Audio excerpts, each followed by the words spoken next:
We have all seen the visual trope. When a woman takes physical control during intimacy, the screen suggests that the peak of pleasure is always a rapid, vertical, up and down motion.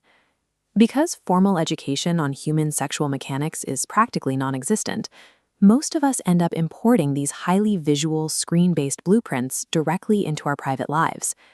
But when couples try to actually replicate this exact movement in the real world, it usually falls flat, leaving the female partner with very little physical satisfaction. The male partner is often left confused. He might internalize the failure, wondering what he did wrong, or he might question why her body isn't responding the way the video suggested it would. To clear up all this interpersonal friction, we have to stop looking at these highly theatrical, performative routines and instead start examining the objective laws of human biomechanics. This is a clinical cross-section schematic of the female pelvic anatomy. If we isolate the primary reproductive structure, we can see the vaginal canal acting as a central, tube-like baseline. Sensation isn't uniformly distributed inside this tube. The critical sensory hubs are concentrated along the roof, the anterior wall, and in the dense external clitoral nerve network at the very top. Let's apply that internet-famous jumping motion directly onto this anatomical model. You can see the mechanical flaw immediately. A strict vertical drop mostly interacts with the deeper sections of the anatomy, while physically bypassing the highest concentration of nerve endings.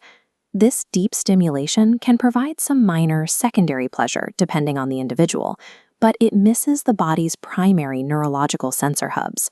Rapid vertical jumping might look dynamic on camera, but it lacks the physical contact required to trigger a significant neurological response. This diagram shows what happens when we introduce the biomechanically correct physical input, a horizontal friction vector, commonly referred to as grinding or rubbing. Notice how this specific angle of movement creates direct, sustained physical contact right along the anterior wall of the canal.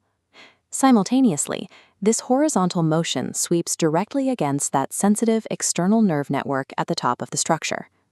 Because human bodies vary, optimizing this exact point of friction requires the female partner to have total physical autonomy.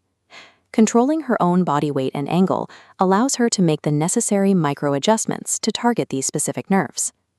Biologically, this process operates on a feedback loop that requires patience. The movement must begin slowly to gradually sensitize the nerve endings without overloading them. As continuous stimulation builds, the local physical environment becomes more receptive, and the physiological threshold for satisfaction approaches. Only then does the pacing change. The female partner will naturally increase her physical speed as an involuntary biological reflex to the accumulated stimulation. Rapid speed is never the starting requirement. This illustration captures the divide we have to cross to improve our relationships, leaving the glowing screen behind and grounding ourselves in biological reality. True physical satisfaction is dependent on targeted anatomical friction. It is a matter of biology rather than performative aesthetics. When partners understand this biological reality, they can stop blaming each other for mechanical misunderstandings that were never their fault to begin with. We have to actively discard the visual expectations and physical benchmarks programmed into us by internet adult media.